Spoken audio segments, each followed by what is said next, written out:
Doctor, ¿hoy qué tema vamos a dar? ¿Cómo? ¿Hoy qué tema vamos a dar? Sí, Trastorno bipolar. de acuerdo.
Bueno, si no hay ninguna duda entonces con respecto al tema de la semana pasada, arrancamos con el tema de hoy, ¿sí? Como le dije a la compañera, el tema que vamos a abordar hoy es trastorno bipolar. Eh, es un cuadro que se ubica dentro de los trastornos del estado de ánimo. Como verán, ¿sí? También es denominado psicosis maníaco-depresiva, sobre todo por algunas eh, escuelas desde lo psicológico o lo psicoanalítico, ¿sí? Y también por una escuela, la escuela alemana, que utiliza una terminología bastante antigua donde dividía, ¿sí?, a las enfermedades en tres o cuatro grandes grupos, ¿sí?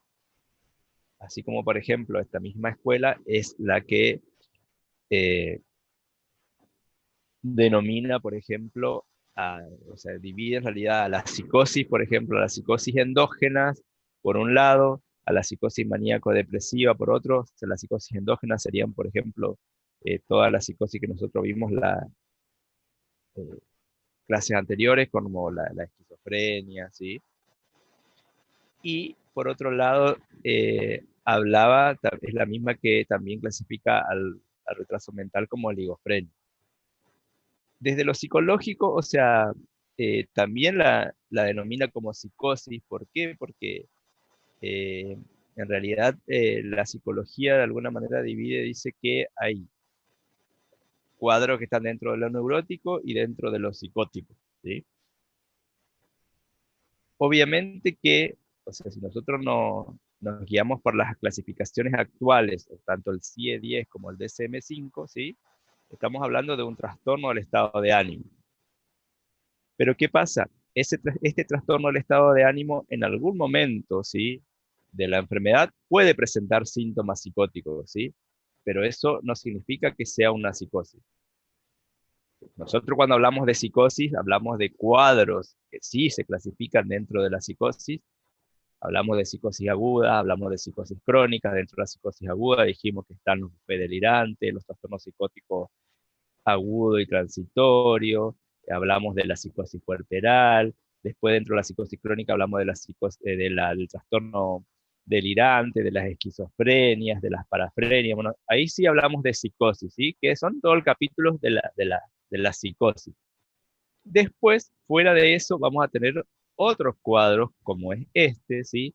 Ya sea el trastorno bipolar, las demencias, que son cuadros que en algún momento pueden presentar síntomas psicóticos.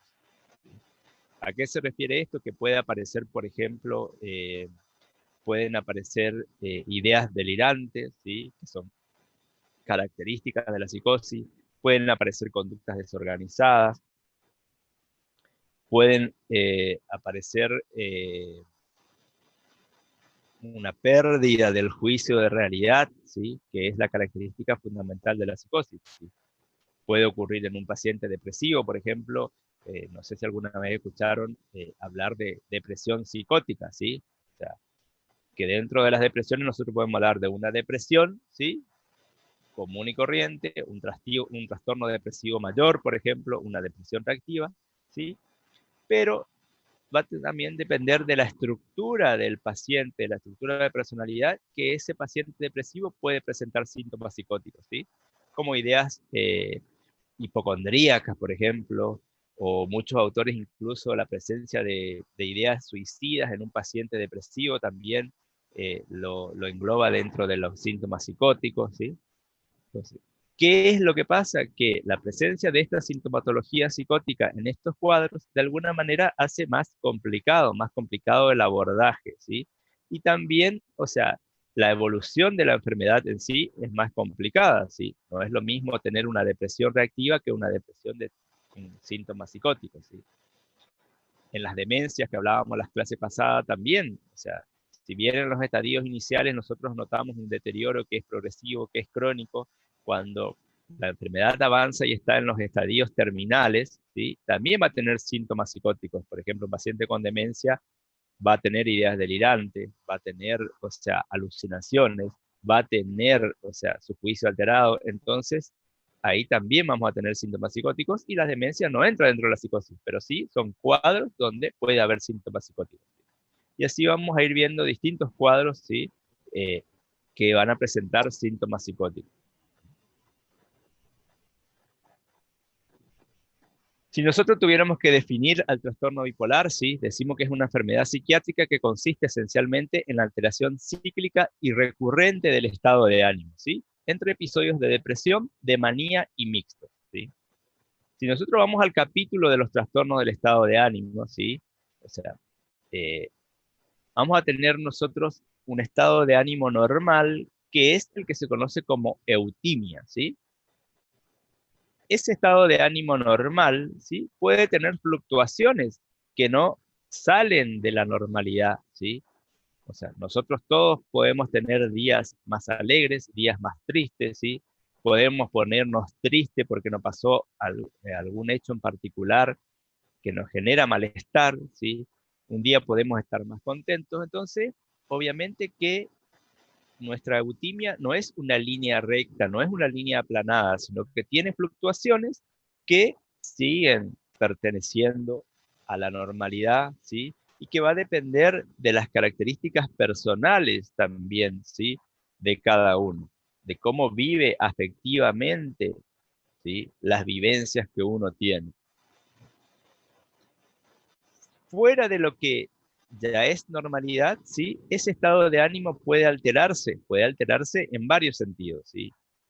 Ese estado de ánimo puede descender, ¿sí? O ese estado de ánimo puede expandirse o aumentar, estar por encima de lo normal. O, como ocurre en el caso que hoy nos convoca, puede tener fluctuaciones, ¿sí? O sea que tiene una alteración cíclica, dice, ¿sí? Esta alteración cíclica en el trastorno bipolar no es una alteración cíclica regular. No es que el paciente bipolar siempre va a tener un episodio de manía y un episodio de depresión, un episodio de manía y un episodio de depresión, sino que es una alteración cíclica aleatoria, que por ejemplo el paciente puede tener 3, 4 episodios depresivos, después pasa por un periodo de eutimia, porque por ejemplo el paciente empieza un tratamiento, entonces logra estabilizar su estado de ánimo, y después el paciente se recae, otra vez se descompensa y presenta un cuadro de manía o hipomanía, ¿sí? Entonces, o sea que no es una regularidad la que tiene, ¿sí? Esta ciclicidad, sino que puede presentarse de distintas maneras, ¿sí? Hay pacientes bipolares que tienden más hacia los episodios depresivos, hay pacientes bipolares que tienden más hacia la manía, hay otros que tienden más hacia la hipomanía, ¿sí? Entonces, en todo este espectro de los trastornos del estado de ánimo, ¿sí? El paciente bipolar puede pasar por todos ellos, ¿sí? Si nosotros vamos a los trastornos del estado de ánimo donde su humor está descendido, ¿sí? La forma más acentuada, ¿sí? O la forma más marcada del descenso del estado de ánimo es lo que nosotros conocemos como depresión, ¿sí? En un estado de depresión el paciente va a estar triste, triste la mayor parte del día. Esa tristeza, o sea, muchas veces no tiene una causa o no tiene una explicación lógica, ¿sí? Esa tristeza se va a acompañar, ¿sí? De la habilidad afectiva, hace que el paciente está todo el tiempo con ganas de llorar, va a estar acompañado de inhibición psicomotriz, va a estar acompañada de cierta ideación, ¿sí? Característica, porque el paciente va a tener ideas, ¿sí? De desesperanza, o sea, como que no encuentra alivio a su malestar, puede tener ideas eh,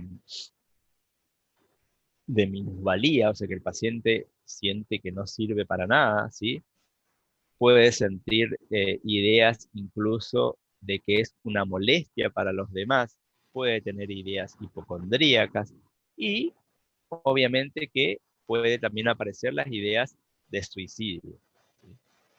Entonces, todo esto es la clínica característica de la depresión, o sea que más allá del descenso del estado de ánimo, se acompaña también de un descenso generalizado a nivel psíquico y motor, o sea que va a haber una inhibición psicomotriz, ¿sí?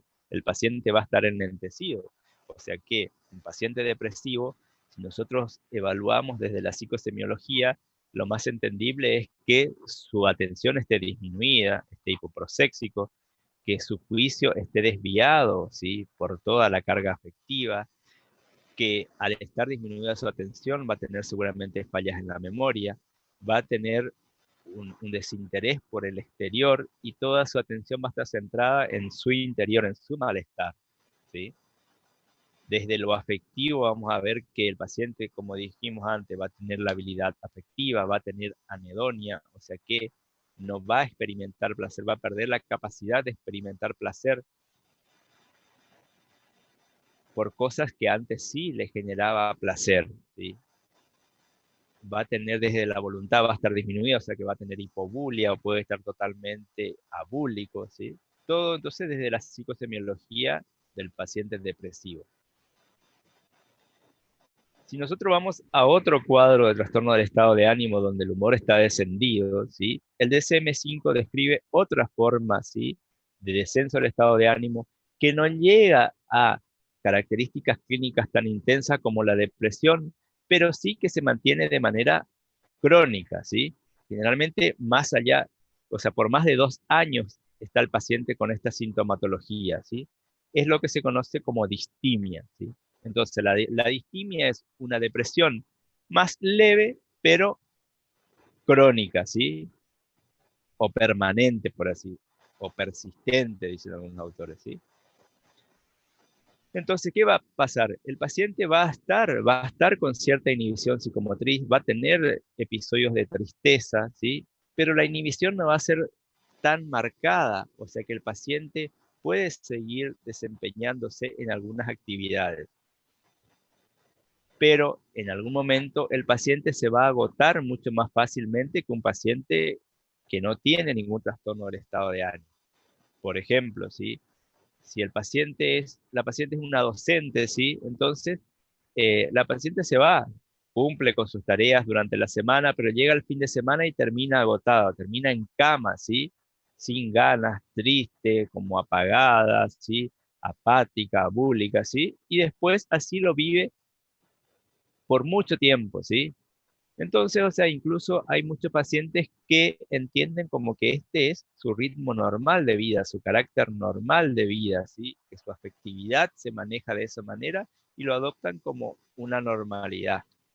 Y obviamente que mejora mucho con el tratamiento, ¿sí? Porque notan de que no, de que esto de que terminaba, más allá del cansancio que uno puede tener por lo que le genera el trabajo, ¿sí? No significa que todos los fines de semana uno tenga que estar tirado, triste, encerrado, sin ganas, ¿sí? Entonces esa característica tiene la distimia. Si nosotros vamos a los trastornos del estado de ánimo que tienen que ver con la expansión, ¿sí? O sea, cuando el estado de ánimo está elevado, ¿sí?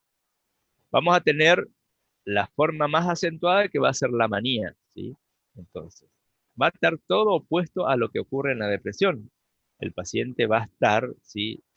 Cuando en la depresión el paciente está triste, acá el paciente va a estar muy contento, ¿sí? Pero una alegría incontrolable, ¿sí? Una alegría que molesta, no es que el paciente está feliz, sino que es una alegría, o sea, sin motivo, sin sentido, entonces generalmente incluso molesta, ¿sí? A la persona que está con el paciente, ¿sí? Entonces, eh, eso, en vez de haber inhibición psicomotriz como en la depresión, va a haber excitación psicomotriz, entonces va a estar acelerado el curso del pensamiento, ¿sí? El paciente va a estar hablando todo el tiempo. Esa aceleración muchas veces lleva a que el pensamiento esté muy acelerado, pero el paciente no termina la idea y es lo que se conoce generalmente como fuga de ideas, ¿sí? El paciente se siente, a diferencia de la depresión, que el paciente está sin voluntad, acá está hiperbúlico, ¿sí? Va a estar inquieto, el paciente no duerme porque se cree capaz de hacer cualquier cosa, ¿sí? Y llega al punto de creerse incluso invencible, ¿sí? El paciente cree que es capaz de hasta las cosas más difíciles, ¿sí? Se mete en proyectos que puede hacer que se cree hiperproductivo, ¿sí? Incluso esta hiperproductividad también se traslada a la parte sexual. El paciente va a estar con hipersexualidad, que es un dato que muchas veces a uno le pregunta a las parejas del paciente, ¿sí? Y que el paciente lo considera como algo normal. Eh, Otra cosa, esta exacerbación del estado de ánimo puede estar tan aumentada, ¿sí? Que el paciente ya, o sea, incluso por momentos llega a la pérdida de su juicio y no, digamos, pierde el contacto con la realidad. Pueden aparecer ideas delirantes de grandeza y es ahí donde van a aparecer los síntomas psicóticos en la fase de manía, ¿sí? Otra forma de trastorno del estado de ánimo, ¿sí? Que también es una forma expansiva del estado de ánimo, pero que no llega, ¿sí? A tanta intensidad como la manía, es la hipomanía, ¿sí? En este caso también el paciente va a tener un humor expansivo, va a estar acelerado, va a estar inquieto, pero a diferencia de la manía, ¿sí? Yo al paciente con hipomanía, ¿sí? Le puedo hablar y todavía puede dirigir sus acciones, o sea que tiene cierta capacidad de entendimiento. Yo al paciente con manía le puedo decir, bueno, para un poco, quédate quieto, no hagas esto, no hagas lo otro, ¿sí? Y el paciente con hipomanía todavía puede entender. El paciente con manía ya pierde esa capacidad de control, ¿sí? Otra diferencia desde el abordaje también dicen que el paciente con hipomanía, ¿sí? Puede ser manejado en forma ambulatoria, en cambio el paciente con manía no, ¿sí? Porque ya no se queda quieto, ya llega al punto de la excitación psicomotriz, el paciente no duerme, entonces sí o sí va a requerir internación hasta compensarlo. Otra forma de trastorno del estado de ánimo que también tiene fluctuaciones, ¿sí? Es lo que se conoce como ciclotimia, ¿sí? Que también acá va a haber una forma cíclica, ¿sí? Donde va a pasar por episodios de manía o de hipomanía o distimia, por ejemplo, ¿sí? Pero la Doctor, fluctuación, sí. disculpe, quedó tildada en la primera diapositiva. No sé si estaba pasando y explicando. No, no, no, no, está ahí, yo la dejé tildada, Ah, bueno. porque estoy haciendo primero, o sea, una introducción de todos los trastornos del estado de ánimo. O sea, no, yo no la avancé, Ah, está ahí. bueno, bueno. Gracias. Doctor, Sí, la ciclotimia queda dentro de un humor más expansivo o queda como mixta? es mixta, Mixta. ¿sí? Bien, Así como el gracias. trastorno bipolar, ¿sí? Pero que no tiene tanta afectación de la funcionalidad del paciente. Y esta ciclicidad, ¿sí? es mucho más rápida, ¿sí? O sea que el paciente tiene una fluctuación de su estado, de su eutimia, ¿sí? Pero a diferencia del trastorno bipolar, donde en el trastorno bipolar las fases pueden durar meses, ¿sí? En la ciclotimia, la variación anímica puede ocurrir incluso en un mismo día, ¿sí? Esa es la diferenciación. Entonces, esa es una forma también de ciclicidad, pero que es mucho más rápida y menos intensa, por así decirlo. ¿Sí? Y después, por supuesto, el trastorno bipolar, que dijimos que esta variación o esta alternancia del estado de ánimo puede variar, ¿sí? Puede pasar por la manía, por la distimia, por la hipomanía, por la depresión, ¿sí? Y que esta ciclicidad no es regular, ¿sí? Esto era a manera de introducción y hacer un pantallazo por ahí por todos los trastornos del estado de ánimo más importantes, ¿sí?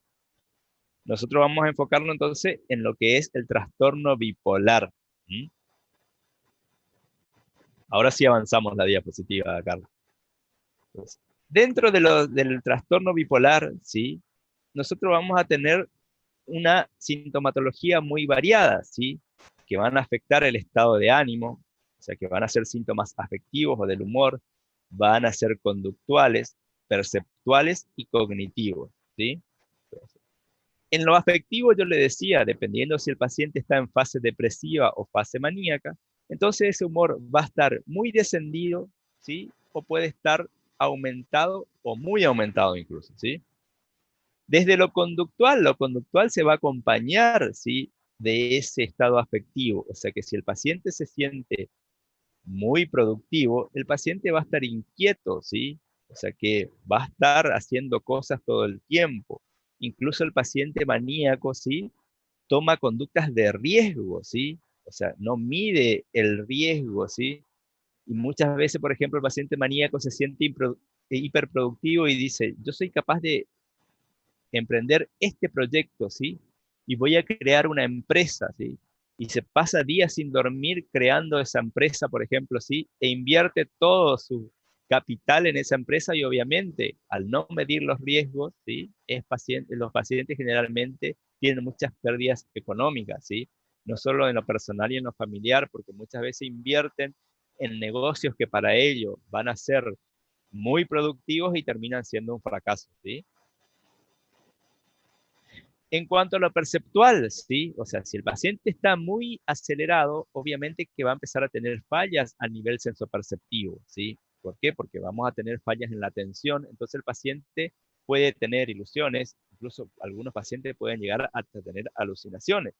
Lo mismo, por ejemplo, si estamos en la fase depresiva, ¿sí? Esa atención hacia el entorno, hacia el exterior, va a estar disminuida, entonces va a llevar a fallas también en los sensoperceptivos. Y en lo cognitivo en cuanto al pensamiento, ¿sí? Tanto va a estar alterado tanto en su curso como en su contenido. Si estamos en una fase depresiva, ese curso va a estar enlentecido. Si estamos en una fase maníaca, ese curso va a estar acelerado, muy acelerado hasta el punto de la fuga de ideas. Y en su contenido, por supuesto, va a tener distintos tipos de ideas. En la fase maníaca van a ser ideas megalómanas, hasta los delirios de grandeza, ¿sí? Y en la fase depresiva van a ser ideas, eh, como yo hoy le decía, por ejemplo, ideas de culpa, ideas de minusvalía, de desesperanza, ¿sí? Y ideas suicidas, también ideas delirantes de tipo hipocondríacas pueden ser, ¿sí? Entonces, o sea, cuando nosotros hacemos la psicosemiología del trastorno bipolar, que esa era una duda de la pregunta del examen pasado, ¿sí? De la ERA, ¿sí? Que había una psicosemiología del trastorno bipolar. Entonces, o sea, ¿qué pasa? Que el trastorno bipolar tiene una psicosemiología bastante particular, ¿sí? Porque va a afectar a prácticamente todas las funciones psíquicas, ¿sí? Y justamente también eso hace de que dependiendo en qué fase nosotros encontremos al paciente, ¿sí? Vamos a tener distintas alteraciones de una misma función psíquica, ¿sí? En un mismo paciente.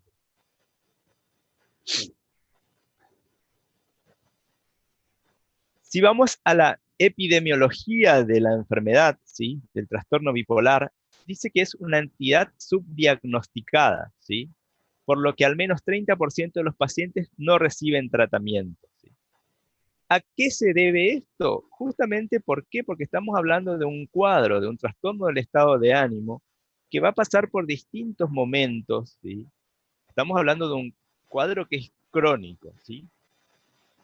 Que, o sea, desde su diagnóstico, ¿sí? Va a acompañar a toda la vida del paciente, pero que a lo largo de esa evolución, ese paciente puede presentarse de distintas maneras. Por ejemplo, si el paciente consulta en una etapa depresiva, está en una fase depresiva, muchas veces se diagnostica como un trastorno depresivo mayor, ¿sí? O una depresión unipolar. Esa es otro término que por ahí van a encontrar, ¿sí? Hablamos de depresión unipolar y depresión bipolar. Cuando hablamos de depresión bipolar, es la depresión, ¿sí? Que tiene características, ¿sí? Del episodio depresivo que se presenta en el contexto de un paciente con trastorno bipolar. Y no es lo mismo que una depresión unipolar, ¿sí? Porque una depresión unipolar puede ser un episodio depresivo único que presenta un paciente, un episodio depresivo reactivo, ¿sí? O un trastorno depresivo mayor, ¿sí? Y obviamente el abordaje va a ser distinto, ¿sí? Porque ese paciente con depresión unipolar nunca va a tener, ¿sí? Síntomas de otro trastorno del estado de ánimo, ¿sí? No va a tener síntomas ni hipomaníacos ni maníacos, ¿sí? Sino siempre se va a mantener en la fase de depresión. Doctor, una pregunta. ¿Podría ¿Sí? volver a repetir lo último? Que a veces se puede diagnosticar con, dijo, trastornos unipolar y... O sea, cuando nosotros hablamos de términos, por ejemplo, de depresión, muchas veces van a escuchar depresión unipolar y depresión bipolar, ¿sí? La depresión unipolar, ¿sí? Son los pacientes depresivos, ya sea con un episodio depresivo o un trastorno depresivo, ¿sí? Que nunca tienen síntomas, ¿sí? De trastorno del estado de ánimo hacia el otro polo, ¿sí? Que tiene una clínica característica de depresión nada más. En cambio, cuando hablamos de depresión bipolar, ¿sí? Es una depresión con una clínica, ¿sí? Más complicada porque se asemeja mucho y generalmente se dice que en algún momento de su enfermedad, este paciente va a tener, ¿sí? Características de un trastorno bipolar, por más de que en este momento estemos en la fase depresiva, que en este momento al paciente esté consultando por síntomas depresivos, ¿sí? Porque el tratamiento va a ser distinto, la evolución va a ser distinta, ¿sí? Entonces, esa variabilidad, esa variedad de sintomatología que presenta el paciente con trastorno bipolar hace de que el diagnóstico sea muy difícil, ¿sí? Entonces, por eso es que es muy subdiagnosticada, ¿sí? ¿Por qué? Porque primero que el paciente va a consultar de manera espontánea solo cuando siente síntomas depresivos, porque el paciente ahí se siente mal, se siente angustiado, triste, desganado, ¿sí? Pero el paciente no va a consultar, por ejemplo, de manera espontánea cuando el paciente está en fase maníaca. ¿Por qué? Porque el paciente se siente feliz, contento, hiperproductivo, que es capaz de hacer cualquier cosa. Entonces, generalmente en fase maníaca es el familiar el quien lo lleva a la consulta, ¿sí? Muchas veces nosotros vemos al paciente, ¿sí? En una fase maníaca, pero con síntomas psicóticos, ¿sí? Entonces el paciente puede estar delirante, el paciente puede estar con excitación psicomotriz, el paciente puede estar incluso irritable y agresivo, ¿sí? Y es muy fácil caer en el error de diagnóstico y decir, estamos ante un paciente esquizofrénico, ¿sí? Incluso para los especialistas muchas veces es difícil hacer ese diagnóstico, ¿sí? ¿Por qué? Porque un paciente que tiene todo, que tiene excitación psicomotriz, ideas delirantes, alteración del juicio, irritabilidad, agresividad, trastorno del sueño, digo, tranquilamente puede ser un paciente que puede estar iniciando una esquizofrenia, ¿sí? Entonces eso lleva. Después, por ejemplo, también es una enfermedad que tienen una alta comorbilidad, ¿sí? Con el abuso de sustancias. Entonces, las sustancias también generan fluctuaciones del estado de ánimo, también pueden producir síntomas psicóticos. Entonces, ese es otro error para el diagnóstico. Entonces, eso lleva a que el diagnóstico sea complicado y muchos de los pacientes con trastorno bipolar pasen años de su vida sin tener un diagnóstico correcto, ¿sí? ¿Qué otra característica epidemiológica tenemos? Que luego de un episodio de desestabilización anímica, dice, la recuperación del estado premórbido puede demandar varios meses, ¿sí? Porque yo le decía, el paciente puede estar varios meses depresivo o varios meses, ¿sí? Hipomaníaco o maníaco, ¿sí? Y hasta lograr la estabilidad anímica, ¿sí? Lleva varios meses, ¿sí? O sea que es un cuadro que cuesta estabilizarlo también. Sin tratamiento posee alto riesgo de morbilidad y mortalidad. ¿Por qué? Porque decimos que, o sea, ya sea que el paciente esté en etapa depresiva o en etapa maníaca, es un paciente de riesgo, ¿sí? En etapa maníaca porque el paciente, o sea, no mide riesgo y entonces el paciente, o sea, no tiene noción del peligro y muchas veces, o sea, comete actos que lo ponen en riesgo su vida misma, ¿sí? Por ejemplo, si tenemos un paciente bipolar que además consume bebidas alcohólicas, ¿sí? O sea, imagínense, o sea, esa comorbilidad. O si nosotros vamos a la fase depresiva, por ejemplo, ¿sí? Son pacientes que muchas veces tienen, ¿sí? Un contenido importante de ideas suicidas e intentos de suicidio, ¿sí? Es lo que le dicen más abajo, que dice que, por ejemplo, entre el 25 y 50 de los pacientes intentarán suicidarse y que, o sea, es mucho mayor en los episodios depresivos y mixtos, ¿sí? O sea, cuando, o sea, el paciente sobre todo tiene una fluctuación bastante rápida de una fase a la otra. Y Doctor, dice más del, sí, sabiendo que la bipolaridad es como un proceso ciclotímico, que el humor irá a cambiar entre el excitado y el deprimido, más o menos. ¿Por qué dije que es subnotificada? Porque esto pregunto, ¿es por una falla médica al diagnosticar o por una falla del paciente en buscar y realmente contar la verdad y decir, no, mira, hace como dos años o 2 meses estaba me he sentido decaído, sin ganas de vivir y ahora estoy más excitado o al inverso? eh, ¿Por qué sería esta tiene, subdiagnóstico? tiene que ver con ambas partes, ¿sí? O sea, obviamente que la mayor responsabilidad le corresponde al médico, ¿sí? ¿Por qué? Porque el diagnóstico es puramente clínico, ¿sí?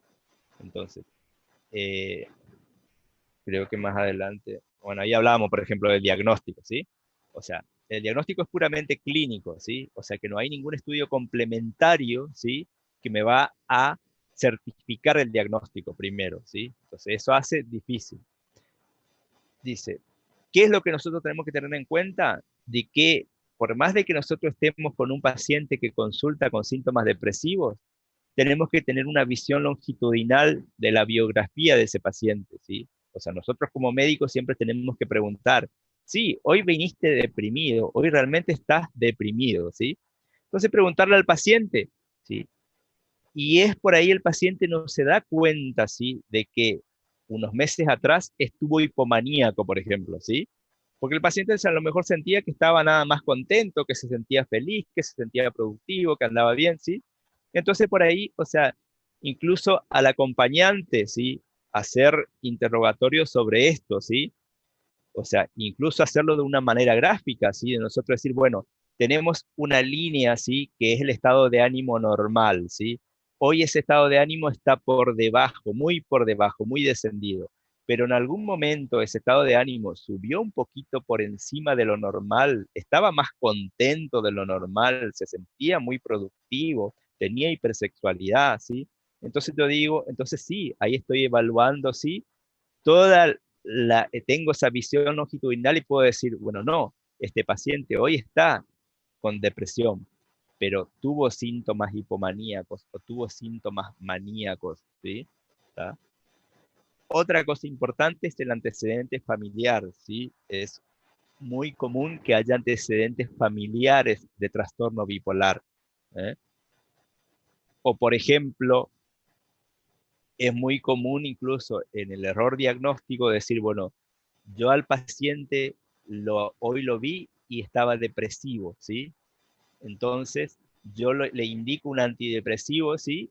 Y el paciente a la semana o 3 o 4 semanas, ¿sí? Viene maníaco, por ejemplo. Entonces digo, no, o sea, ¿qué es lo que hice yo? Saqué de una fase, pero le mandé a la otra fase, ¿sí? Que es lo que se conoce como switch o viraje, ¿sí? Entonces, o sea, por eso es muy subdiagnosticado, ¿sí? Porque muchas veces el paciente generalmente no consulta, como yo le decía, cuando está hipomaníaco, maníaco, porque se siente bien, ¿sí? Pero hay que hacer hincapié en eso, ¿sí?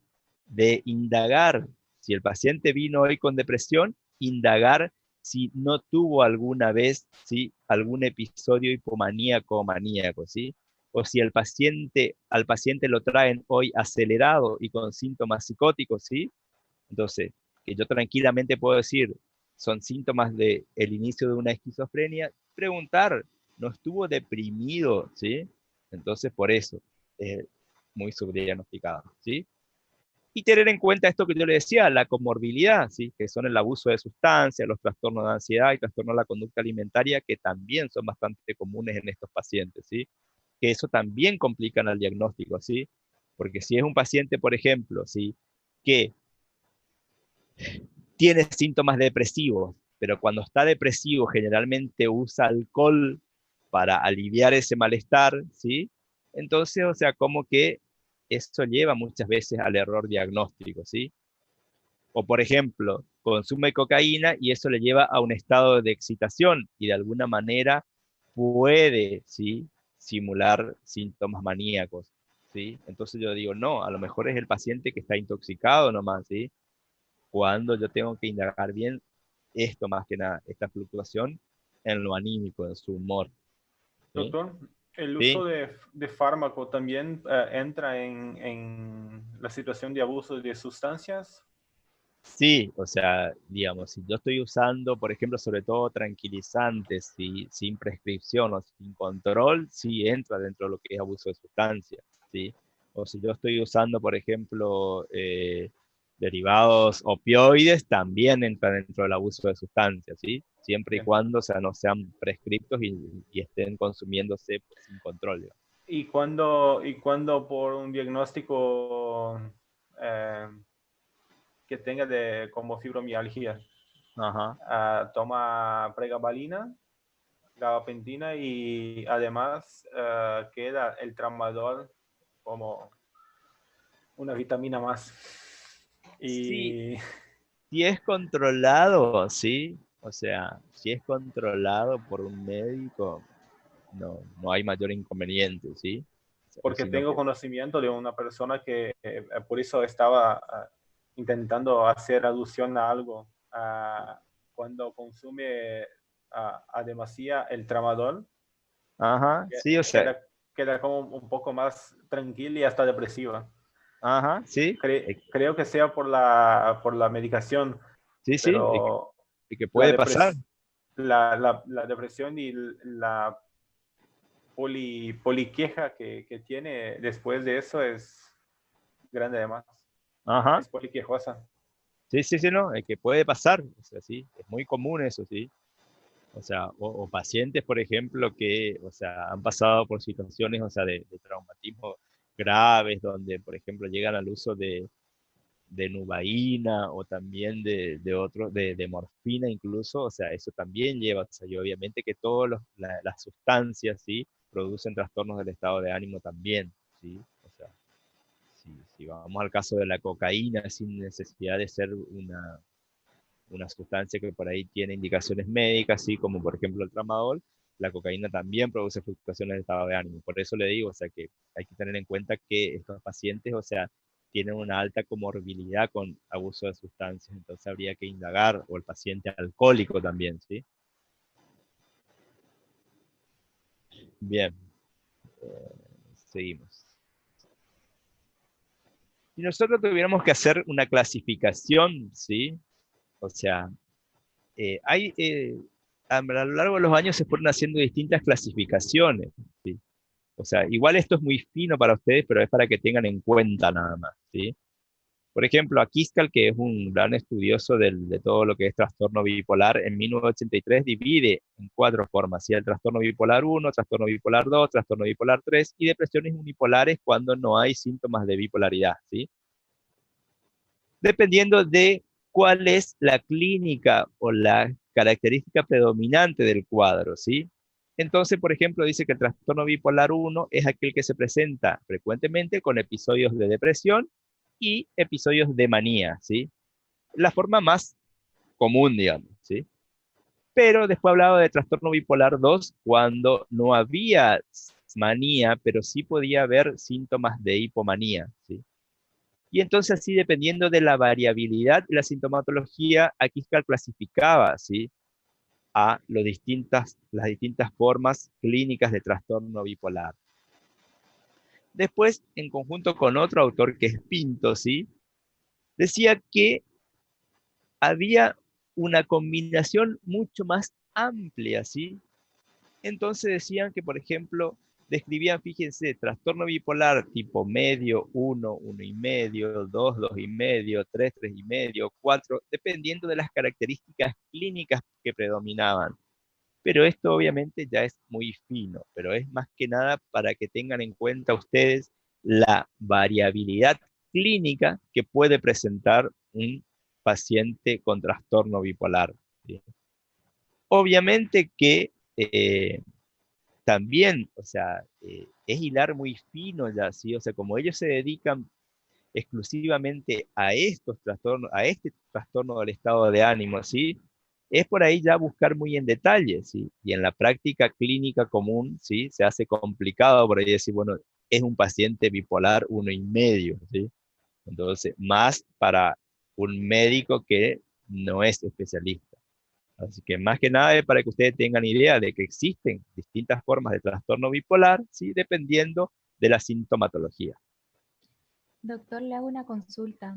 Sí, ¿Alguna de estas clasificaciones se ocupan actualmente o están, como usted dijo, porque estos eran especialistas en lo que era la bipolaridad? se usa por ahí más la primera de trastorno bipolar 1, trastorno bipolar 2, que es lo que más se ve, digamos, ¿sí? O sea, no es necesario que la otra más, mucho más fina, así de 1, 1,5, o sea, porque, digamos, llegar a hacer esa clasificación diagnóstica ya es muy complicado, ¿sí? Gracias, doctor. Si nosotros nos vamos al tratamiento, ¿sí? El tratamiento, ¿sí?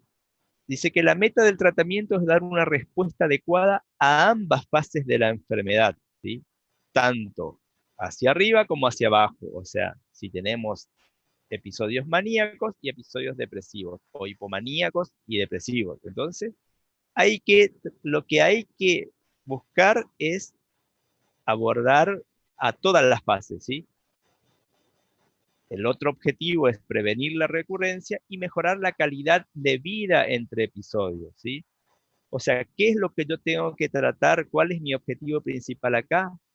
Mantener en eutimia la mayor parte del tiempo, ¿sí? Mantener a ese paciente en eutimia, ¿sí? Entonces nosotros dijimos, un paciente bipolar tranquilamente con tratamiento puede tener periodos de eutimia, ¿sí? Obviamente que ese paciente se puede descompensar, ¿sí? Hacia episodios maníacos, hacia episodios hipomaníacos o hacia episodios depresivos, ¿sí? Pero entonces el objetivo es ese, tratar de mantener, ¿sí? La mayor parte del tiempo al paciente en eutimia, ¿sí? Porque obviamente, o sea, si yo a ese paciente, o sea, lo dejo a la deriva, ¿sí? Y no le aplico un tratamiento adecuado, ¿sí? Imagínense el paciente maníaco con síntomas psicóticos que se va a ir deteriorando, ¿sí? Y a medida que ese paciente tiene más, ¿sí? Recaídas, también es peor el pronóstico, ¿sí? Porque más allá de que estemos hablando de un trastorno del estado de ánimo, va a ir deteriorando al paciente, va a ir afectando su funcionalidad, ¿sí? Cuando más tiempos de enfermedad tiene, ¿sí? Se va a ir deteriorando este paciente, ¿sí? No al mismo punto que un paciente esquizofrénico, pero sí va a generar un deterioro, ¿sí? Es un paciente que a lo mejor pierde su capacidad laboral, ¿sí? Entonces, eso es lo que tenemos que tratar de lograr, de mantener al paciente, ¿sí? Controlar todas las fases de la enfermedad y poder lograr el mayor tiempo de eutimia, sobre todo. Dentro del tratamiento, ¿sí? O sea, vamos a tener un tratamiento psicofarmacológico y un tratamiento psicoterapéutico, ¿sí? Dentro del tratamiento psicofarmacológico, ¿sí? Yo voy a usar distintos medicamentos, ¿sí? Pero acá el pilar fundamental del tratamiento psicofarmacológico van a ser los estabilizadores del ánimo, ¿sí? Un estabilizador del ánimo nunca tiene que faltar en el tratamiento de un paciente bipolar, ¿sí?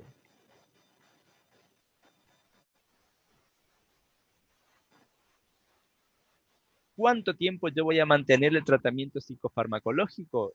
Y lo más probable es que toda la vida del paciente, ¿sí? Porque estamos hablando de un cuadro crónico, ¿sí? Que va a tener fluctuaciones. Ese tratamiento psicofarmacológico variará, ¿sí? En distintos momentos de la enfermedad de ese paciente, ¿sí? Pero entonces, lo que nunca tiene que faltar es un estabilizador del ánimo, ¿sí? Podré usar un antidepresivo si el paciente está en fase depresiva.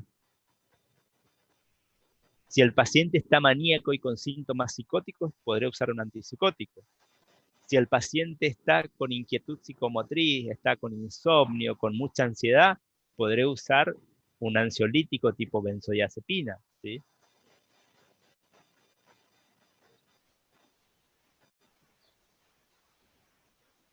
Y desde el punto de vista psicoterapéutico, voy a apuntar más a la terapia cognitivo-conductual, ¿sí?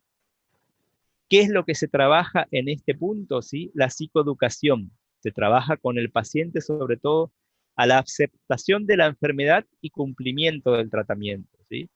Porque como yo les decía antes, ¿sí? El paciente se siente mal cuando está depresivo y ahí quiere que lo ayude, ahí no tiene problema en cumplir con el tratamiento.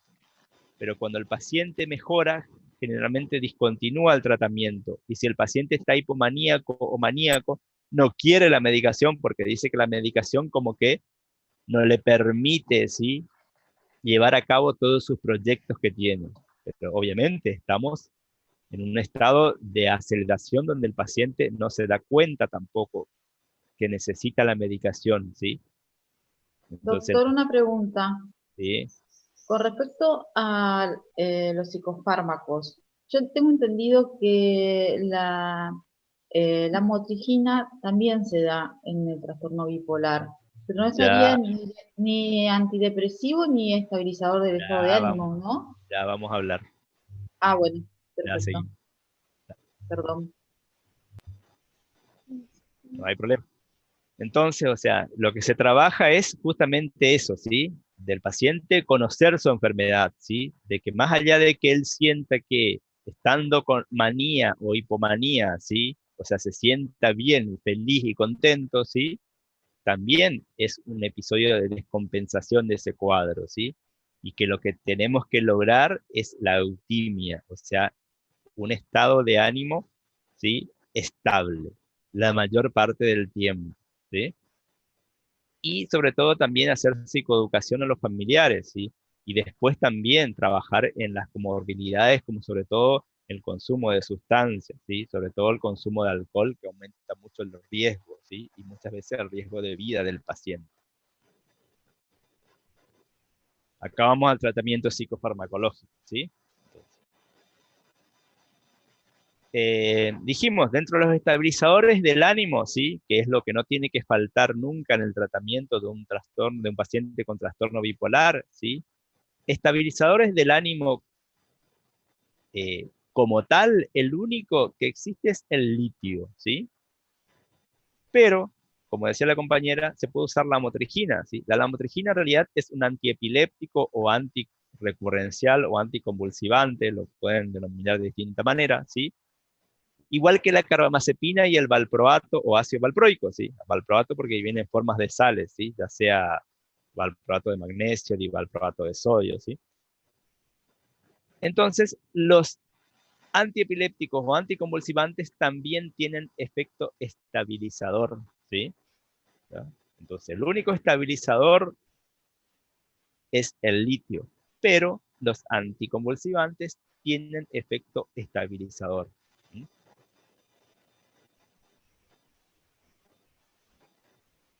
Si nosotros, o sea, vamos al litio, ¿sí? El litio es una medicación, es uno de los, eh, es uno de los psicofármacos más estudiados, ¿sí? Es una medicación muy efectiva, ¿sí? Como estabilizador. Es una medicación muy buena como antimaníaco y es una medicación muy buena también como antisuicida, ¿sí? Entonces, tiene muchas ventajas. Pero ¿qué pasa con el litio, ¿sí? Que el litio tiene un índice terapéutico muy estrecho, o sea que la dosis terapéutica está muy próxima a la dosis tóxica. Entonces, si nosotros tenemos esa característica en un paciente que de por sí es complicado, ¿sí? Que en la mayoría de los casos no cumple con su tratamiento como debería, que aparte consume bebidas alcohólicas, que consume otro tipo de drogas. El litio es una droga que tiene muchísimas interacciones, ¿sí? Con casi todos los medicamentos. Entonces, es un paciente que tiene que estar muy controlado y hay que ser muy cauteloso con el uso del litio. Y eso lleva a que muchas veces no pueda utilizarse más allá de sus ventajas terapéuticas. ¿Mm? El litio, o sea, tiene también otras complicaciones, o sea, más allá de su riesgo de intoxicación, que generalmente los síntomas de intoxicación son disartria, dificultad en la marcha, temblores, malestar digestivo, ¿sí? Esos son los síntomas más comunes de la intoxicación por litio, ¿sí? Y tiene un efecto también adverso, ¿sí? Eh, complicado, que es que puede producir insuficiencia renal, porque el litio viene en forma de sales de litio y muchas veces se deposita a nivel renal y puede producir insuficiencia renal. Entonces, si el litio, o sea, si es un paciente que nosotros lo podemos tener controlado, si es un paciente que nosotros, o sea, sabemos que lo va a utilizar de manera correcta, de que si va a usar otra medicación, nos va a consultar antes, de que si no va a consumir, o sea, ningún tipo de drogas ni nada, yo puedo usar litio, ¿sí? Que en estos pacientes específicamente con trastorno bipolar son poquísimos, ¿sí? Contados.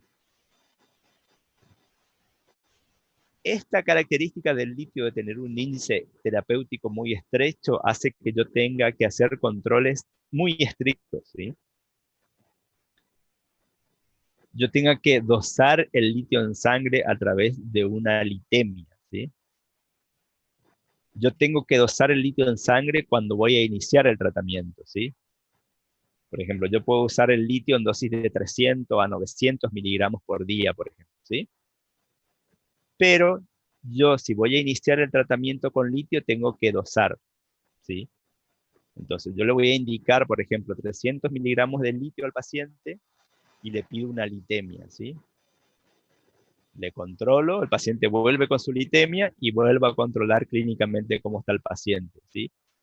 Y el laboratorio generalmente me informa, ¿sí? El rango terapéutico que yo tengo que alcanzar, ¿sí? Que generalmente es de 0,6 a 1,2 mil equivalente o milimol por litro de litio en sangre que tengo que alcanzar, ¿sí? Entonces, por ejemplo, si yo le pido la litemia y me dice que está en 0,2, ¿sí? Y el paciente todavía no está estable anímicamente, yo digo, bueno, tengo todavía rango como para aumentar el litio, pero si aumento el litio, le vuelvo a pedir litemia, ¿sí? Entonces, cada ajuste Doctor, de una dosis, pregunta.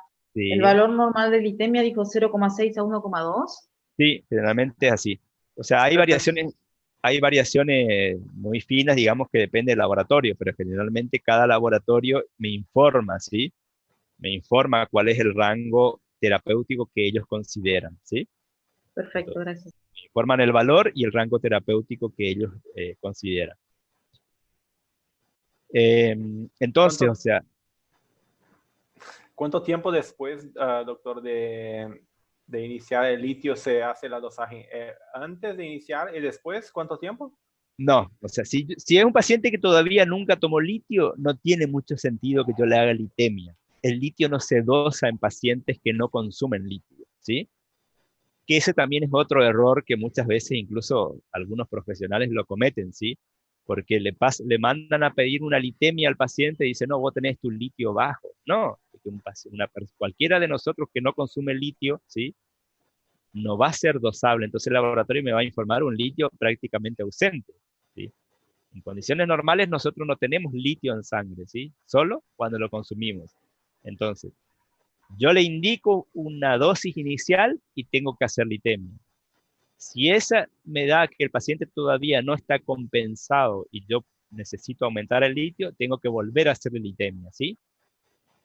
Sí, Yo ¿y tengo que hacer, cuánto tengo que, tiempo, Sí, cuánto tiempo doctor. después? ¿cuánto tiempo después de que inicie la toma? Eso. Automáticamente, o sea, empezaste a tomar litio, ¿sí? O sea, pongámosle a los 3 o 4 días, vos ya le podés hacer litemia, ¿sí? Ya. ¿Por qué? Porque el litio, o sea, directamente pasa a sangre, ¿sí? Entonces yo digo, bueno, empezamos a tomar esto, ¿sí? Y en la semana te haces esto, ¿sí? En el transcurso de la semana te haces esta litemia, ¿sí? En Y más, comienzo, doctor, con 300 miligramos, siempre como la dosis inicial. podemos iniciar con 300 miligramos, ¿sí? ¿Ya? Entonces, hacemos la litemia, ¿sí? Y eh, el paciente entonces vuelve y yo todavía lo veo que su estado de ánimo no está estabilizado. Entonces digo, bueno, necesito aumentar el litio. Y el laboratorio me informa de que todavía no alcanzo un rango terapéutico, yo puedo aumentar. Entonces le vuelvo a decir, bueno, hagamos otra litemia, ¿sí? Hasta yo alcanzar, ¿sí? Un rango terapéutico y cierta estabilidad del paciente, ¿sí? Obviamente que tengo que tener en cuenta y informar al paciente de que si comienza con cualquier sintomatología, ¿sí? Que puede deberse a una intoxicación, automáticamente debe abandonar el litio, ¿sí? Y hacemos una litemia nuevamente, ¿sí? Incluso el laboratorio, ¿sí? Tiene un horario, ¿sí? Para tomar la litemia. Generalmente, por ejemplo, se indica al paciente que tome la toma de la noche, ¿sí? Y antes de la toma de la mañana se haga el dosaje de litemia, ¿sí? Generalmente es así. Y entonces, o sea, por ejemplo, yo le estoy haciendo tratamiento con litio, ¿sí? Y resulta que logré una estabilidad, ¿sí? Digo, bueno, sí, el paciente mejoró con el litio como estabilizador, yo alcancé un rango terapéutico según el dosaje de litio, y el paciente anda bien, ¿sí? Pero unos meses después, entonces yo le tengo que hacer control, bueno, entonces le voy a hacer el control recién al mes, ¿sí? Si el paciente continúa estable, le voy a hacer control después cada 3 meses, ¿sí? Y así sucesivamente después le haré cada 6 meses. Yo digo, el paciente es un paciente que está estabilizado, es un paciente que cumple correctamente con el tratamiento, no tuvo descompensación, ¿sí? Entonces, iré haciendo la litemia cada 6 meses, ¿sí? ¿Qué pasa si, pongámosle, pasó un determinado tiempo y el paciente se presenta con síntomas de intoxicación, ya sea disartria, temblores, dolor abdominal, ¿sí? Dificultar la marcha, entonces automáticamente yo tengo que retirar el litio y hacer litemia, ¿sí? ¿Por qué? Porque pudo haber sido que cambios a nivel metabólico del paciente, yo no modifiqué la dosis, pero sí, por ejemplo, él tomó otra medicación que aumentó la absorción de litio, ¿sí? ¿Ah? O el paciente no ingirió la cantidad de líquido suficiente, entonces aumentó la concentración de litio y esto llevó a la intoxicación, ¿sí? Entonces ahí tengo que Doctor, retirar, cuando usted, ¿sí? Cuando usted habla de intoxicación, estamos hablando por valores de glicemia mayor a 1,2 ya, ¿verdad? Claro, claro, claro. O sea, No fuera de hay lo que... valores, no hay No, no, no. valores tóxicos mayores a lo normal. O sea, ya mayor a 1,2 ya estamos hablando de intoxicación. Claro, por eso, o sea, generalmente el laboratorio te informa, si 1,2, 1,3 el rango terapéutico, o sea que si yo estoy por encima de eso, ¿sí? Ya era porque el paciente ya estaba con, por eso le digo que es muy, el índice terapéutico es muy Es estrecho, muy ¿sí? bajo. Sí.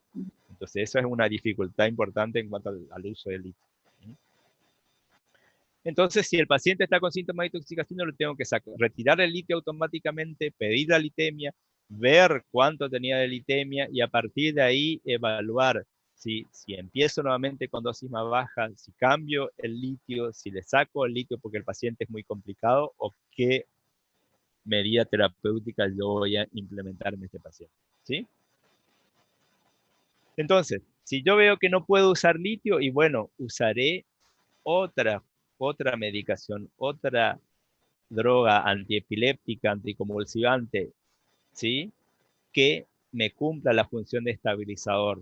Y ahí puedo ir a la lamotrigina, a la carbamazepina, al ácido valproico, ¿sí? Que todos los el gabapentin también tiene función estabilizadora, ¿sí? Pero por ahí se usa más, por ejemplo, la lamotrigina o carbamazepina o ácido valproico, ¿sí? Todo dependiendo de, o sea, lo que la adquisición o lo que disponga o lo que el paciente pueda eh, conseguir, ¿sí? O también depende del manejo clínico que cada uno tenga con estas medicaciones, ¿sí? Entonces, lo importante acá, por ejemplo, es en cuanto a los antiepilépticos en general, hay que hacer un control de hepatograma. ¿Por qué? Porque la lamotrigina, por ejemplo, puede tener riesgo de toxicidad hepática también. Con el ácido valproico también hay que tener en cuenta, pedir, qué sé yo, enzimas hepáticas para ver si nos altera la función hepática, ¿sí? Pero obviamente que son mucho más fáciles de controlar y de manejar que el litio, ¿sí? Y después lo otro que hay que tener en cuenta es que todas estas medicaciones, tanto el litio como los anticonvulsivantes, tienen un riesgo teratogénico importante, o sea que si es una mujer en edad fértil, que es bastante común porque estamos hablando de que el trastorno bipolar afecta a personas jóvenes o de mediana edad, ¿sí? O sea que todavía están en edad reproductiva, por ejemplo, 30 años, o sea, es muy común, ¿sí?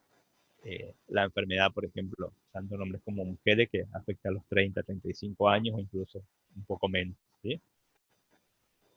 Doctor, Eh, una pregunta. sí, Si el paciente me tolera perfectamente el litio, utilizo solamente como tratamiento eh, psicofármaco, o sea, una monodroga de litio, ¿sí? sí, si No, yo no lo logro mezclo. estabilizar, ¿sí? Si el paciente tenía más síntomas maníacos y yo logro estabilizar al paciente con litio, yo puedo usar litio, ¿sí? Pero, por Perfecto. No ejemplo, mezclo con ningún antidepresivo, ni con ningún antiepiléptico, ningún antipsicótico. o Ahora sea, sí, por ahí hay algunos que utilizan, por ejemplo, cierta cantidad de litio que pueden asociarlo con carbamazepina, por ejemplo, ¿sí? O sea, pero si yo, o sea, obviamente que como en cualquier cuadro, yo tengo que tratar de usar la menor cantidad de drogas posible, ¿sí? O sea, entonces disminuye mucho las interacciones, disminuye mucho los efectos adversos, ¿sí? o sea, Pero, yo por con un ejemplo, litio estaría bien. Si me lo tolera, si estaría perfecto. pero si el paciente tiene síntomas más hipomaníacos o maníacos, el litio andaría bien. Pero si Bien, yo estoy en un paciente, tengo un paciente bipolar que está con síntomas depresivos, ¿sí? Obviamente que a ese litio yo tengo claro. que agregarle un antidepresivo, ¿sí? Bien, bien. Entonces, o sea, y ahí lo que tengo que tener en cuenta es elegir un antidepresivo, ¿sí? Que tenga menos probabilidad de switch o viraje maníaco, ¿sí? Ujú. Si yo solo al bipolar que están con síntomas depresivos, solo le doy antidepresivos, es muy probable que yo le saque de la depresión y lo lleve hacia el polo maníaco, ¿sí? En Perfecto. cambio, si yo estoy asociando el antidepresivo con un estabilizador, ¿sí? Estoy haciendo de que el, la probabilidad de switch disminuya mucho, ¿sí? O sea que el estabilizador del ánimo también va a disminuir, ¿sí? La probabilidad de switch, ¿sí? Y después, Perfecto, o sea, tengo que elegir un antidepresivo, ¿sí? Con menor probabilidad, ¿sí? O con más bajo, ¿sí? Efecto de switch, ¿sí? Y dentro de eso, por ejemplo, está el bupropión o la paroxetina también, ¿sí? Hay algunos antidepresivos que tienen un alto índice de switch y los que yo les nombro acá son los que menos, ¿sí? Entonces, por ejemplo, la paroxetina, la fluoxetina son IRS, o sea, inhibidores selectivos de la recaptación de serotonina. El bupropión y la venlafaxina entran dentro de los duales, o sea que no solo actúan sobre el mecanismo de la serotonina, sino también actúan sobre el mecanismo de la noradrenalina, ¿sí? Entonces, o Doctor, sea, sí, le hago una consulta. ¿Se sí, acuerda que nosotros en esquizofrenia habíamos hablado, por ejemplo, de los decanoatos que ajá, se, que se aplicaban una vez al mes o cada 15 días ajá, para pacientes que eran bastante complicados de tratar? ajá. ¿En el trastorno bipolar hay algún tratamiento así parecido que se aplique una vez cada 15 días o una vez al mes? Y, o sea, como única alternativa, no, porque, por ejemplo, todo lo que sean estabilizadores del ánimo, y, o ya sea el litio o los anticonvulsivantes que estamos usando como función estabilizadora, ninguno viene en presentación parenteral, ¿sí? O sea que eso también es una complicación bastante importante en cuanto al mantenimiento del tratamiento, por eso es que se trabaja en forma combinada con la terapia para justamente el psicólogo que hace abordaje cognitivo, ¿sí? Trabaje en eso, ¿sí? En la concientización en cuanto a su cuadro y al mantenimiento de la medicación, ¿sí? Por eso no tenemos, por ejemplo, depósito ni de litio ni de ningún anticonvulsivante porque solo vienen en presentación vía oral. ¿Sí? Los antidepresivos tampoco tenemos en presentación, o sea que no nos queda otra que, sí, por ejemplo, si es un paciente que requerirá antipsicóticos como risperidona, sí tenemos, por ejemplo, en presentación de depósito, ¿sí? Entonces, pero entonces Gracias, nuestro doctor. tratamiento, bueno, nuestro tratamiento entonces va a ir variando de acuerdo a cómo yo estoy. Entonces, si el paciente solo tenía síntomas hipomaníacos, ¿sí? Y yo, por ejemplo, asocié el litio con una benzodiazepina como lorazepam o clonazepam o diazepam, y con eso yo estabilicé al paciente y podría funcionar tranquilamente. Pero ese paciente en el curso de su enfermedad puede presentar un episodio depresivo. Entonces ahí yo digo, bueno, no, o sea, me quedo corto con el litio, me dejo el litio o el otro, o el anticonvulsivante que estoy usando como estabilizador y tengo que usar un antidepresivo para controlar esos síntomas depresivos, ¿sí? Entonces yo digo, bueno, estoy con un antidepresivo y estoy con un estabilizador, ¿sí? Que el estabilizador no me tiene que faltar nunca. El paciente está muy ansioso, muy inquieto, no duerme y le asocio una benzodiazepina, ¿sí? Y si el paciente está muy acelerado, por ejemplo, ya estoy con una dosis de litio ya en rango terapéutico, ¿sí? O una dosis máxima de estabilizador como ácido valproico o algo, entonces yo digo, y el paciente está con síntomas psicóticos y bueno, tengo que asociar a esto un antipsicótico, ¿sí? Y dentro de los antipsicóticos tendré que elegir uno que sea un antipsicótico de segunda generación, ¿sí? O atípico, ¿sí? Dentro de eso, por ejemplo, están la olanzapina, la risperidona, la quetiapina, ¿sí? Que son los que mejor funcionan en estos cuadros, ¿sí? ¿Por qué? Porque de alguna manera también tengo que tratar de disminuir, o sea, sobre todo efectos adversos graves en estos pacientes, ¿sí? Por ejemplo, si el paciente se estabiliza y desaparecen los síntomas psicóticos y el paciente está dentro de todo eutímico, yo puedo entonces nuevamente decir, bueno, ya no es necesario el antipsicótico, lo vuelvo a sacar, el paciente está más tranquilo, disminuyó su ansiedad, le saco la benzodiazepina, ¿sí? O sea, después de que cumplo un tiempo de tratamiento antidepresivo y el paciente no tiene síntomas depresivos, también puedo, ¿sí? Sacar. Incluso, por ejemplo, hay pacientes bipolares que tienen muy poca tendencia hacia la fase depresiva y tienen más chance hacia, si generalmente se descompensa hacia la fase hipomaníaca o maníaca. Entonces, por ejemplo, en esos casos, el uso de un antidepresivo, en vez de mejorar el cuadro, empeoran. ¿Por qué? Porque generan más irritabilidad al paciente, ¿sí? Entonces, por ejemplo, un paciente bipolar que está irritable y está usando antidepresivo, lo más probable es que sea el mismo antidepresivo el que le está generando irritabilidad.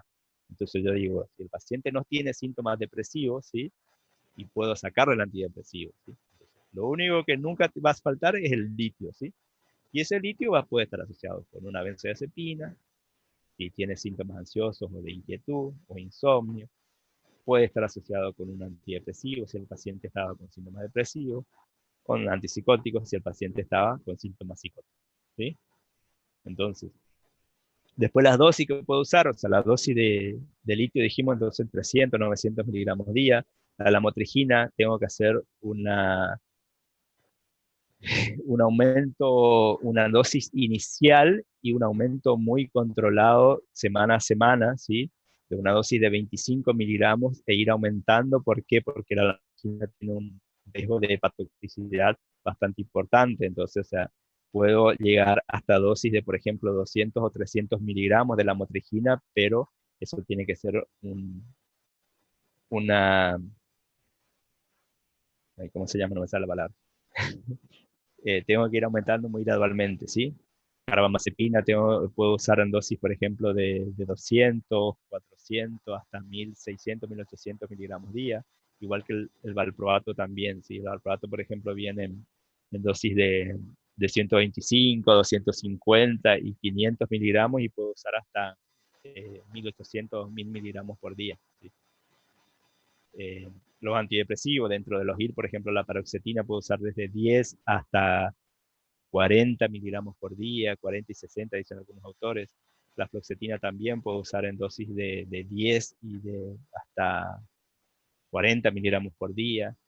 El bupropión viene en dosis de 150 y puedo usar 150, 300 miligramos por día.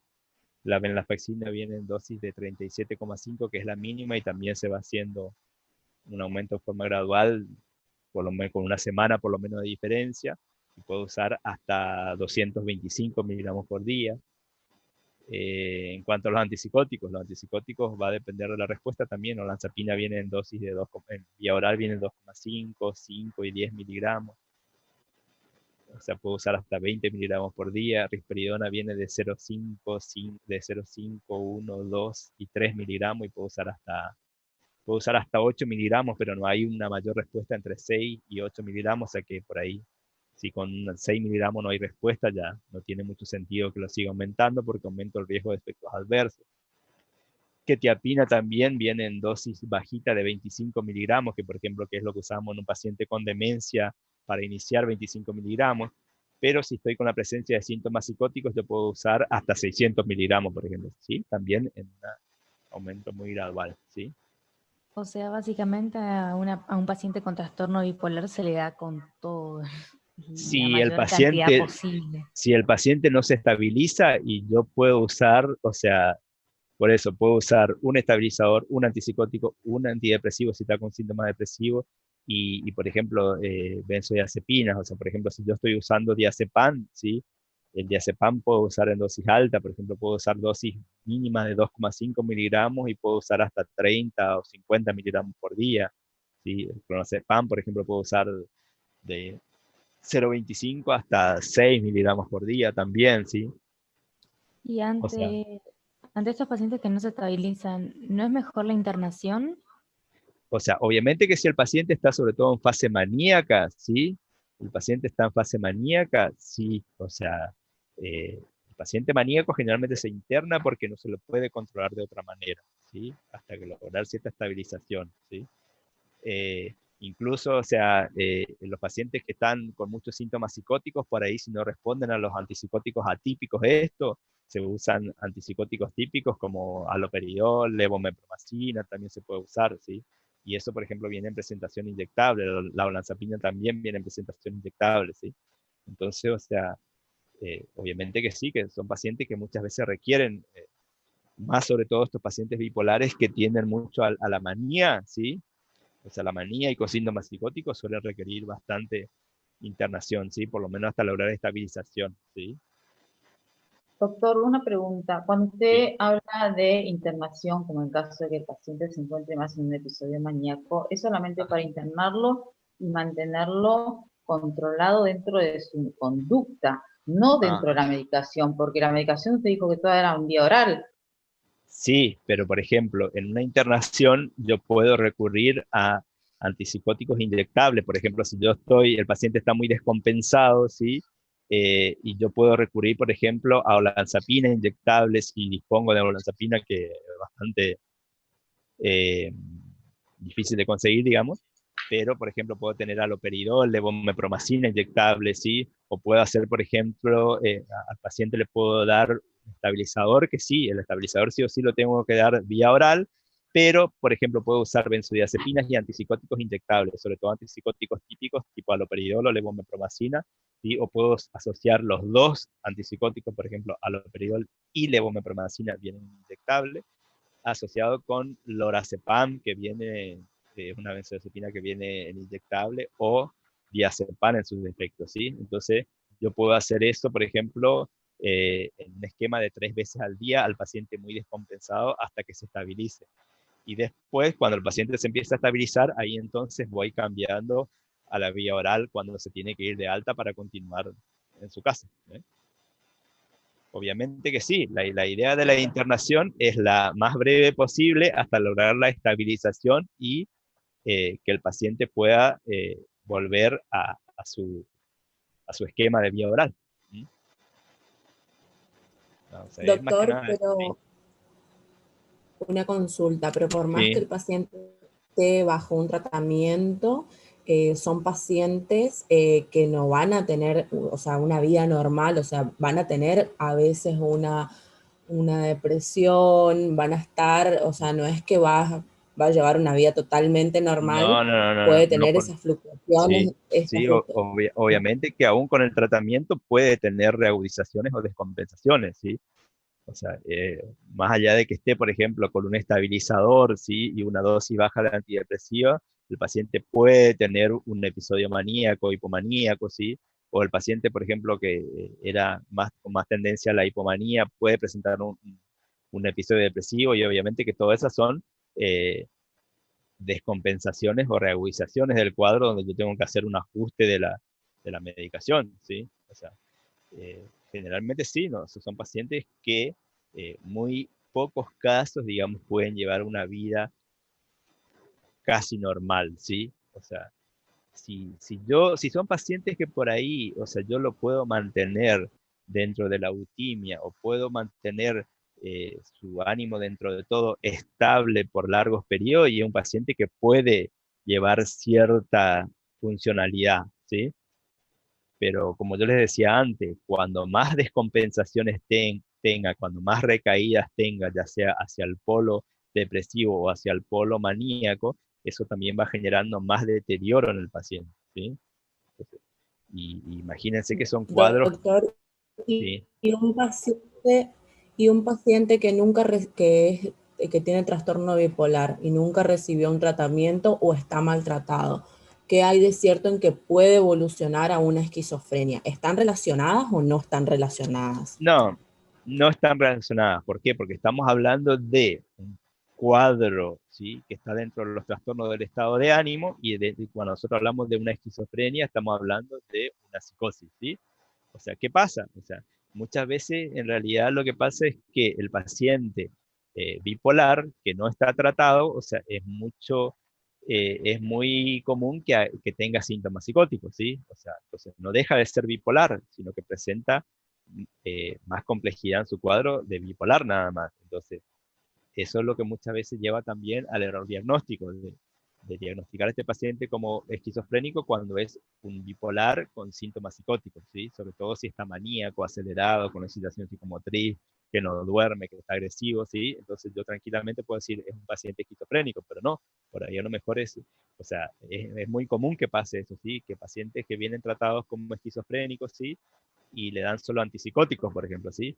Y obviamente que, o sea, yo no estoy tratando el síntoma principal de la enfermedad, que es la fluctuación anímica, ¿eh?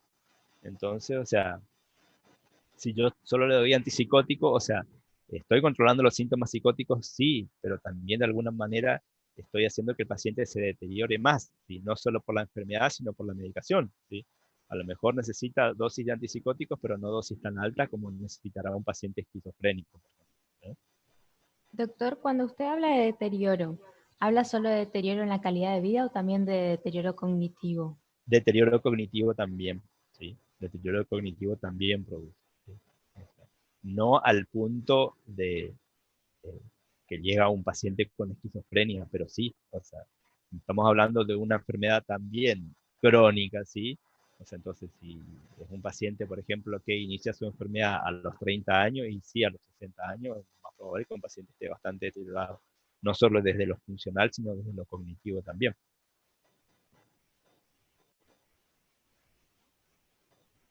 ¿Queda claro? Sí, sí, doctor. Bien.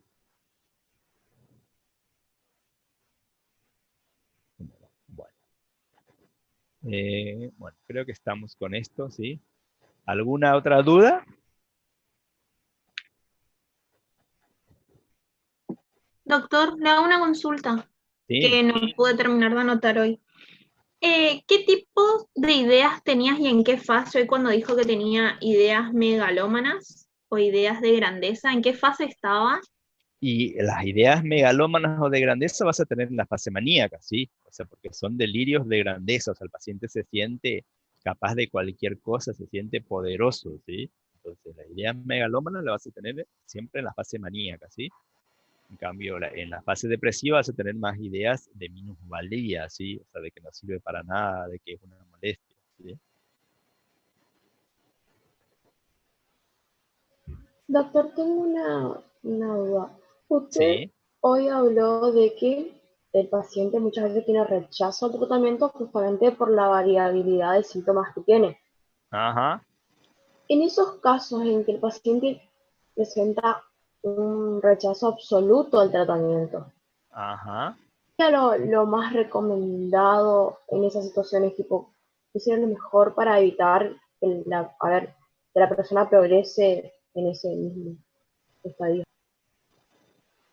Y lo que pasa es que se trata de trabajar justamente por eso, con la terapia cognitiva también, ¿sí? De concientizar al paciente, ¿sí? O sea, lamentablemente, o sea, eh, no es fácil, ¿sí? Pero se trata de trabajar en eso. ¿Por qué? Porque es un paciente que, o sea, va a requerir tratamiento siempre, ¿sí? O sea, entonces yo no puedo decir, bueno, esperemos a ver qué pasa, ¿sí? Y tampoco puedo decir al paciente, bueno, mantenerlo internado eternamente, ¿sí? Sino que yo tengo que, que de alguna manera también vincularlo con su entorno, ¿sí? Entonces trabajar por ahí con la familia también, o sea, se suele usar eso, ¿sí? Entonces sería lo mejor como hablar con la familia en el caso de que el paciente se Sí, niegue. sí, sí, sí, o sea, porque muchas veces, o sea, si nosotros estamos en un paciente que eh, por ahí es muy común que presente síntomas psicóticos, estamos hablando de un paciente que pierde su conciencia de enfermedad, que pierde contacto con la realidad incluso. Entonces, o sea, es la familia la que de alguna manera tiene que hacerse cargo, ¿sí? Y en el caso de que el entorno familiar tampoco se haga cargo, ¿qué se hace? Y que algunos se tienen que hacer cargo, o sea, lamentablemente, o sea, con todo la ley de salud mental y eso, o sea, más allá de que uno lo pueda declarar insano, ¿sí? Porque ve que la, el cuadro no permite que el paciente sea funcional, ¿sí? Pero alguien tiene que ocuparse, ¿sí? O sea, en esos casos, por ejemplo, se hace toda una cuestión judicial desde lo civil, o sea, el paciente se lo declara insano y se le otorga un curador, ¿sí? Que es el responsable, digamos. En caso que el paciente no se quiera internar y ningún familiar se haga cargo, vamos siempre por parte judicial, ¿no? Sí, Por ejemplo, por la nueva ley esta que el por la paciente nueva tiene que ley, sí. firmar, etcétera. Sí, sí, sí. Sí, obviamente que si estamos hablando de eh, si estamos hablando de casos donde el paciente no tiene conciencia de enfermedad, está fuera de su juicio, sí o sí tiene que ser un tercero el responsable, ¿sí? Si no hay un familiar y bueno, se recurre a la vía judicial.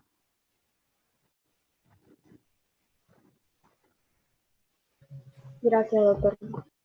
Bien.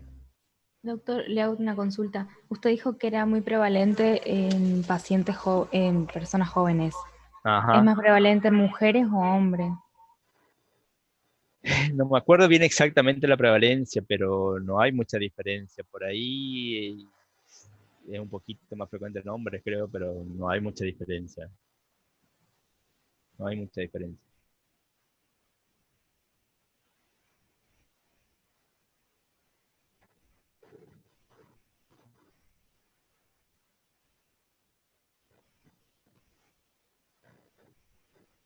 ¿Alguna otra duda?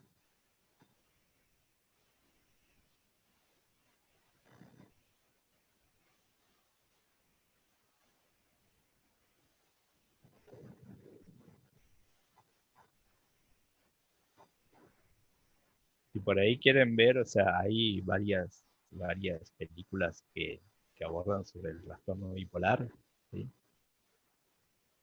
Eh, una es el lado bueno de las cosas, que es un poco más nueva, y después hay otra película que es un poco más vieja, que es con Richard Gere, creo, sí, que se llama Mr. Jones, ¿sí? Y se muestra, digamos, distintos momentos de la enfermedad. No sé si la escucharon alguna vez, alguna de estas películas.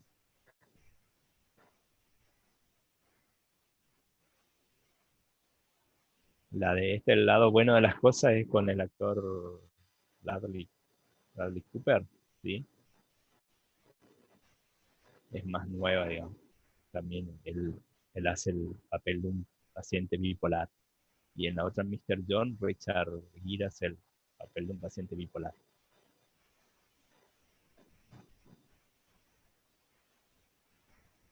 Doctor, una consulta. ¿Sí?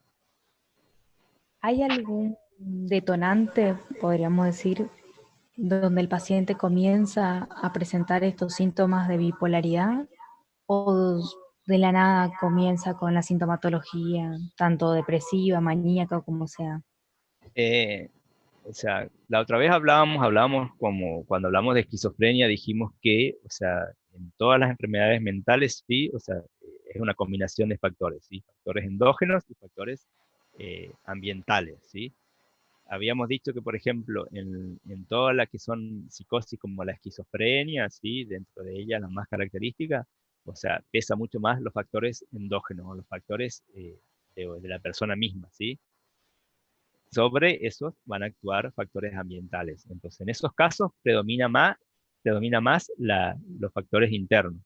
En el trastorno bipolar ocurre lo mismo, ¿sí? Y por eso tiene mucha importancia la carga familiar. O sea, que si hay antecedentes familiares, ¿sí? Eso siempre se tiene que preguntar, la existencia de antecedentes familiares cuando uno se sospecha de, de síntomas de bipolaridad en un paciente. En cambio, por ejemplo, cuando hablamos de un trastorno depresivo, ¿sí? La depresión unipolar, la incidencia de factores es un 50 y 50, ¿sí? O sea, tienen tanta importancia los factores internos como ambientales, ¿sí? Y, por ejemplo, si hablamos de un trastorno de ansiedad, tienen mucho más peso los factores ambientales, ¿sí? Entonces, en esa proporción generalmente se da. Como estamos hablando, o sea, por eso es que de alguna manera también, o sea, estos autores o estas otras escuelas lo caratulaban dentro de la psicosis y hablaban de una psicosis maníaco-depresiva porque tenía mucho que ver esta estructura, ¿sí? De que el paciente tiene que tener cierta estructura como para tener estos síntomas psicóticos también, ¿sí? Si bien hoy nosotros hablamos de un trastorno del estado de ánimo, pero con una importante carga o presencia de síntomas psicóticos en el curso de la enfermedad, ¿sí? Entonces, tanto en psicosis como en trastorno bipolar, es más importante el componente endógeno o de estructura que uno tiene. Sobre lo que van a actuar, obviamente, es algún factor estresante.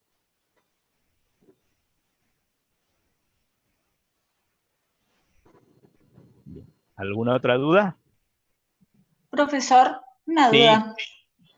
¿Cuál sería el rango de edad en la que aparecen los síntomas o no hay, sí, digamos? generalmente aparecen personas jóvenes, ¿sí? Desde los 25 a 35 años generalmente ya se diagnostica la enfermedad, ¿sí? O sea, si si el diagnóstico está bien hecho, ¿sí? Hay muchos casos donde el paciente puede estar con 10 años de enfermedad y tratamiento por otros cuadros, ¿sí? Y en realidad, o sea, desde el principio era bipolar, pero generalmente, o sea, entre los 25 y 35 años, ¿sí? Puede iniciar la enfermedad, ¿sí? O sea, el diagnóstico por ahí se puede demorar, ya le digo, hay pacientes que pasan 10 años, ¿sí? Tratados como esquizofrénicos o solo como depresivos cuando son bipolares. Es la edad del rango más frecuente de presentación, digamos. Doctor, y Sí. con respecto a lo que nos dijo, o sea, preguntaron hoy las compañeras, creo que era Lucila, si era más frecuente en hombres o en mujeres. En mujeres no sería un desencadenante si tiene algún desequilibrio hormonal o algo de eso. Aparte Eh, endocrina, o sea, que sea más frecuente en mujeres no influye. puede ser por ahí, obviamente, siempre que nosotros hablamos de trastorno del estado de ánimo, tenemos que Claro, descartar cualquier condicionante orgánico también, como ocurre en la depresión, por ejemplo, que la depresión está muy asociada, por ejemplo, a hipotiroidismo o hipertiroidismo, o sea, el trastorno bipolar también por ahí, o sea, fíjense que los pacientes con hipotiroidismo tienen fluctuaciones en el estado de ánimo, mucha irritabilidad, entonces, o sea, uno, digamos, indefectiblemente tiene que descartar siempre causas orgánicas también. ¿Sí? Porque eso de alguna manera complica también ¿sí? O lo mismo, por ejemplo, en una depresión, si ustedes están en un paciente que es depresivo, ¿sí? Pero tiene el antecedente de ser hipotiroideo, ¿sí? Entonces, o sea, yo estoy hablando de que hay un condicionante orgánico, entonces lo más probable es que ese paciente, ¿sí? No evolucione como un episodio depresivo aislado, ¿sí? Donde yo pueda hacerle un ciclo de tratamiento y después el paciente no vuelva a tener síntomas depresivos, ¿sí? Los pacientes hipotiroides es muy común que tengan síntomas depresivos, pero que están asociados mucho a esta cuestión hormonal, entonces por ahí requieren tratamientos prolongados o incluso de mantenerlos de manera constante, justamente para evitar estos desequilibrios anímicos. gracias, doctor. Bueno, estamos entonces.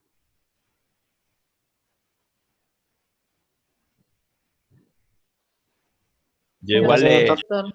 yo igual le subo en plataforma el Power con audio y le subo el material bibliográfico, ¿sí? Buenísimo, muchas gracias, doctor. Buen fin de semana. Gracias, Dale, doctor. Buen fin de semana. buen fin de semana. Nos vemos el viernes.